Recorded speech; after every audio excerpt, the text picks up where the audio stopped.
मैं हूं अंकित अवस्थी, आप हैं मेरे साथ में हमारे पड़ोसी मुल्क बांग्लादेश के बारे में एक अपडेट लेने के लिए। अपडेट यह है कि यहां पर हाल ही में कुछ लोग सड़कों पर उतरते हैं, बड़ी संख्या में इस तरह से रोड पर उतर कर आते हैं। रोड पर उतर कर आने के बाद डिसाइड करते हैं कि आओ कुछ तूफानी करते हैं, और तूफानी करने के नाम पर वो निकल पड़ते हैं बाजार में, और जिस दुकान से पिज्जा खरीद नहीं सकते थे उसे तोड़ने निकल पड़ते हैं। कुछ इस तरह से इस दुकान को तोड़ दिया जाता है। दुकान के साथ साथ KFC जो ब्रांड है उसकी दुकान को भी तोड़ दिया जाता है। बांग्लादेश के अंदर KFC को लुटता हुआ आप देख ही सकते हैं।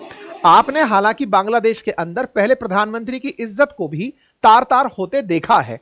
आपने देखा है कि किस तरह ये अनपढ़ गंवार लोग एक प्रधानमंत्री के आवास में एंट्री करते हैं और एक महिला के वस्त्रों के साथ बदसलूकी करते हैं। उनसे वैसे और ज्यादा एक्सपेक्ट क्या किया जा सकता है, लेकिन आज तो एक्सट्रीम है। और एक्सट्रीम इस बात का है कि इन लोगों ने जिस चीज पर रिएक्शन दिया है उसे देखकर लग रहा है कि संभवतया एक समय पर जो ट्यूबलाइट आती थी जिसे ऑन करने के बाद कुछ मिनटों बाद जलती थी, बांग्लादेश कुछ वैसी हरकत कर रहा है।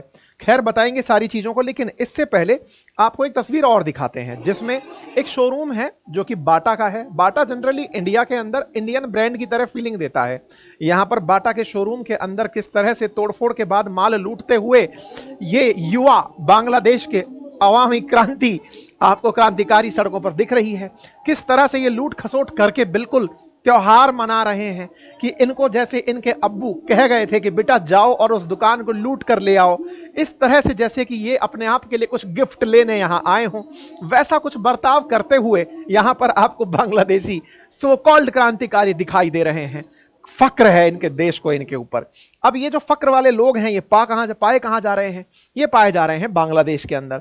और भाई साहब, इनके लिए चच्चा जो है वो इतने ज्यादा कामयाब नेता हो गए हैं, जो यहाँ के केयर टेकर बने हुए हैं एडवाइजर मोहम्मद यूनुस, कि उनकी सरपरस्ती में ये ओसामा बिन लादेन तक को पसंद करने लगे हैं। हेडलाइन बनने लगती है कि साहब बांग्लादेश के अंदर KFC, बाटा, पिज्जा हट, इन सब दुकानों को तोड़ दिया जाता है। इन दुकानों को तोड़फोड़ करने का कारण खोजा जाता है। कारण खोजा गया तो बोले कहीं किसी को फेसबुक पर एक अपडेट दिख गया था। क्या दिख गया था?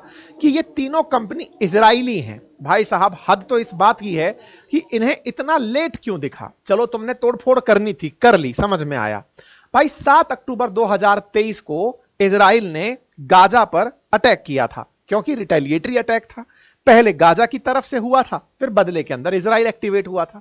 लेकिन उस एक्टिविटी के बाद अब लगभग दूसरा साल होने जा रहा है, 1.25 साल तो लगभग हो ही चुके हैं। इसके बाद बांग्लादेश आज उठता है और उठ करके इस बात पर गुस्सा निकालता है कि हमें लगता है कि KFC, प्यूमा, बाटा, डोमिनोज, पिज्जा हट, इन सब में इजराइल का पैसा लगा है, इसलिए इन बाजारों को, इन दुकानों को तोड़ा जाए। भाई साहब, नेतन्याहू से इनकी दुश्मनी ये इतने दिन बाद जागी है कि लोग इनके इतने लेट जागने पर भी मजाक बना रहे हैं। चलो, तुमने दुकान गलत फोड़ दी, हालांकि इस दुकान का इजराइल से कोई कनेक्शन नहीं है, लेकिन फिर भी लोग इस बात का मजाक बना रहे हैं कि कुछ ज्यादा जल्दी नहीं हो गया भाई साहब?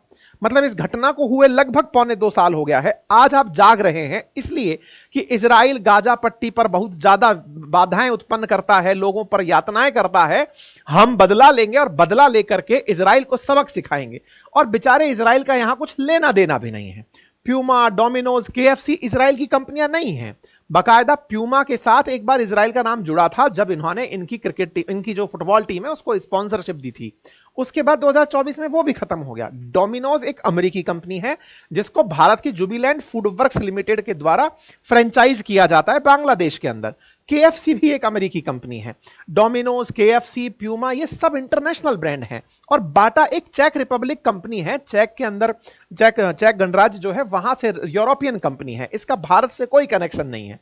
लेकिन भाई साहब, इन लोगों ने यह कहते हुए तोड़फोड़ मचा दी कि नहीं, इनका इजराइल से कनेक्शन है, और चूंकि हम इजराइल पर खफा हैं तो मुझे ऐसा लग रहा है कि बांग्लादेशियों को अपने देश में कोई विदेशी ब्रांड दिखा तो उन्हें लगा कि विदेशी ब्रांड है तो हो सकता है कि अमेरिका का हो, तो चलो फोड़ देते हैं। लेकिन अमेरिका का नाम कैसे लें, चच्चा भूखे मर जाएंगे, तो बोले चलो इजराइल के नाम पर फोड़ते हैं। गुस्सा होने को ये अमेरिका पर ही है, लेकिन अमेरिका पर गुस्सा कर नहीं सकते। ऐसे ही इजराइल का नाम लेकर उस पर गुस्सा निकाल लिए। सही मायने में अब बस कोई आदमी जाकर यह बता दे अमेरिका वालों को कि सर, इजराइल का तो नाम लिया गया है, ये आपसे खफा थे, आपने 9 तारीख को रेसिप्रोकल टैरिफ लगाया, बांग्लादेश कपड़े बेच के तो पैसे कमाता था, आपने उस पर भारत से भी ज्यादा टैरिफ लगा दिया। इनके यहां पहले ही मंदी आ रखी है और एक्सपोर्ट और घट गया, तो बेरोजगार और कुछ नहीं तो क्या करेंगे, आपकी दुकानों को फोड़ेंगे, या आप ही की दुकानों को फोड़ने आए थे, बस बिल फाड़ दिया गया है इजराइल के नाम पर। क्योंकि यह तो कोई भी यकीन नहीं करेगा कि इजराइल के नाम पर इतना नुकसान अमेरिकी ब्रांड्स का कैसे हो सकता है। अमेरिकी ब्रांड्स का नुकसान होता है, और ये वही वाली बात है कि भाई साहब बुरा मान गए, हम तो बस आपसे मजाक कर रहे थे। ये कुछ इस तरह के अंदाज में इन्होंने अमेरिकी ब्रांड्स को नुकसान पहुंचाया। अब इजराइल के नाम पर फटा जो अमेरिकी ब्रांड है, अमेरिका इस पर क्या रिटेलिएशन करता है, ये देखने की बात होगी। मैं ऐसा क्यों कह रहा हूं? क्योंकि ये बड़ी सोची समझी प्रकार की प्रोटेस्ट लग रही है। नाम इजराइल का हो रहा है, लेकिन ओसामा बिन लादेन के पोस्टर्स लहराए जा रहे हैं, आईसिस के पोस्टर्स लहराए जा रहे हैं। ऐसे में हमास के प्रति समर्थन दिखाने का बांग्लादेशी 1.25 साल बाद जागा हुआ यह तरीका अपने आप में लोगों को हैरान कर रहा है। हैरान होने वाली बात भी है, क्योंकि हमास के खात्मे को तो ट्रंप पहले ही अल्टीमेटम दे चुके हैं। ऐसे में एक तस्वीर बड़ी वायरल हो रही है, और इस तस्वीर के अंदर इनका एक जबरदस्त हुनर दिखाई दिया, जिसमें ये लोग बिल्कुल माइक के किनारे खड़े होकर इजरायली झंडे की कच्छी बना करके डांस करते हुए नजर आए। बस इनके इस हुनर को देख करके अंतर्राष्ट्रीय स्तर पर जो भी पोल डांसर्स हैं, उन्होंने इनकी डिमांड पेश कर दी है कि सर कृपया करके बस इन्हें भेज दीजिए, मनोरंजन में बस इतनी ही कमी रह गई थी। खैर, छात्रों के द्वारा जिस तरह का प्रोटेस्ट बांग्लादेश में चल रहा है, उस प्रोटेस्ट को देख करके लोग यही कह सकते हैं कि ये छात्र इस समय दिशाहीन हो चुके हैं, इतनी देर बाद जागे हैं तो ट्यूबलाइट इंपैक्ट से गुजर रहे हैं। बेरोजगारी इस हद तक है कि जो भी इन्हें जिस चीज में एक्टिवेट कर दे रहा है, ये हो जा रहे हैं।